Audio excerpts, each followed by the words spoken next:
හරි මන් දන්නවා මේ වීඩියෝ ක්ලික් කරා කියන්නේ ඇනිම් ෆෑන් කෙනෙක් කියලා. මං හරිද? ඔය ඇනිම් ෆෑන් කෙනෙක් නම් අහලා තියෙනවා හරි බලලා තියෙනවා හරි සෝලෝ ලෙවලින්. ඉතින් ඒ වගේම පට්ටම සුපිරි ඇඩ්වෙන්චර් පලිගෙනින් තියෙන පට්ටම සුපිරි ඇනිමේ එකක් ආවනේ 2022. හරි දැන් ඇයි මම මේ සෝලෝ ලෙවලින් වගේ කියන්නේ? මේකේ ඉන්න මේන් කැරක්ටර් එක හරියට සෝලෝ ලෙවලින් ගෙදින් වගේ. පිළිගන්නවා 2026 අලුතෙන්ම ආපු Listen to the track, bitch.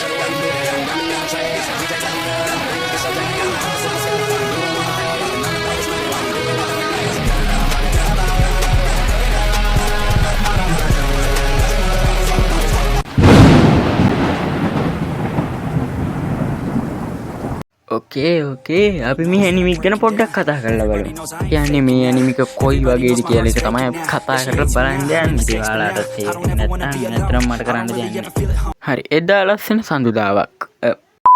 හරි මේ කතාව වෙන්නේ මෙහෙමයි. එකපාරට මුළු ලෝකෙ පුරාම සොහොන් ගැප් එහෙම නැත්නම් ටූම්ස් කියන දේ අම්මතු වෙන්න පටන් ගන්නවා. පැටලුණානේ අයියෝ.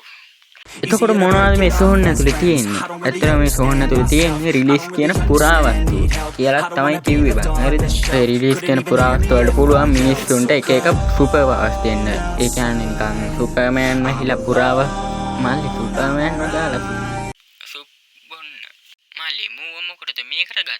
හරි ඔක්කොමත් හරි මේකේ මේන් කැරක්ටර් එකේ නම දන්නේ නැහැ නුඹලා තාම මේන් කැරක්ටර් එකේ නම තමයි සියෝ ජියෝ හියෝන් කියන්නේ හරිද කියව ගන්නත් අමාරු එකපාර කියද්දි බං මොකද්ද වගේ කියලා බලන්න යාලා ආසයිත් එතකොට අපේ මේන් කැරක්ටර් එක වෙන හියෝනුත් රිලීස් වෙන කෙනෙක් විදියට තමයි මේ කතාව ඉන්නේ හැබැයි මචං මෙහෙමයි අපේ හියෝන්ගේ බොසුයි අනිත් කට්ටිය හැමෝම හියෝන්ට ඩ්‍රෝහි වෙනවා ඩ්‍රෝහි වෙනවා විතරක් නෙමෙයි හියෝන්ව මරන්නත් හදනවා හැබැයි අන්තිම මොහොතේ හිතා ගන්න බැරි දෙයක් එනවා කොහොමත් කතාවක ප්‍රජානිතරිත පටන් ගත්ත ගමන් පරලෝ යන්නේ නෑනේ එහෙනම් මොකද්ද උනේ ඇත්තටම මොකක්ද උනේ කියලා ඔයාලා දන්නේ නෑනේ මං කියන්නම් වෙච්ච දේ කොහොමත් කතාවක ප්‍රධානතරිත මුලින් මැරෙන්නේ නෑනේ ඒ නිසා පොරට අවස්ථාවක් හම්බුණා තමන්ගේ අතීතයට යන්න දැන් ඉතින් පොරණන්තේ වෙන්න තියෙන දේවල් කලින් නිසා යා ලෝකෙ තිබ්බ හැම බලගත් ටූම්ස් එකක්ම තමන්ගේ පාලනයට ගත්තා ඒ මොකද කිව්වොත් තමන්ට ඩ්‍රෝ වෙන හැමෝගෙම පලි ගන්න හිතාගෙන අන්තිමේදී අවස්ථාවේ අන්තිමට මේ ප්‍රධාන චරිත ගැන කතා කරොත් අනිත් සාමාන්‍ය වීරයන්ට වැඩිය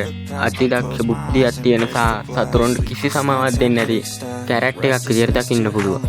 දැන් අපි මේකේ ස්ටෝරි කතා කරලා ඉවරයි. එහෙනම් අපි අන්තිම පාර්ට් එක කතා කරමු.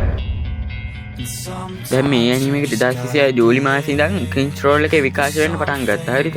උඹලා මේක බලන්න කැමති නැහැ. ඉතින් අදම බලන්න පටන් ගන්න. දැන්ට මේකේ එපිසෝඩ් 3ක් 4ක් හරි ඇවිල්ලා තියෙනවා. කොහොම හරි මම මේ වීඩියෝ එක අදලා දින එකයි ඇවිල්ලා තිබ්බේ. මම මේ වීඩියෝ එක අප්ලෝඩ් කරනකොට කොහොමත් 3ක් 4ක් ඇවිල්ලා තියෙයි එපිසෝඩ්. ඉතින් මගේ මේ වීඩියෝ හොඳයිද? ඉතින් මේ වගේ තවත් ඇනිමේ විස්තර දැනගන්න අපේ channel subscribe කරන ගමන් මේ වීඩියෝ එක කැතයින like එකක් දාන්න ගමන් channel එකේ මේ විදිහම ඇනිමේ review දාන්න නැති වුණා එක විදිහ ඇනිමේ review දාන්න පුළුවන්. ඒ නිසා ඔයාලා බලන් ඉන්න දිගටම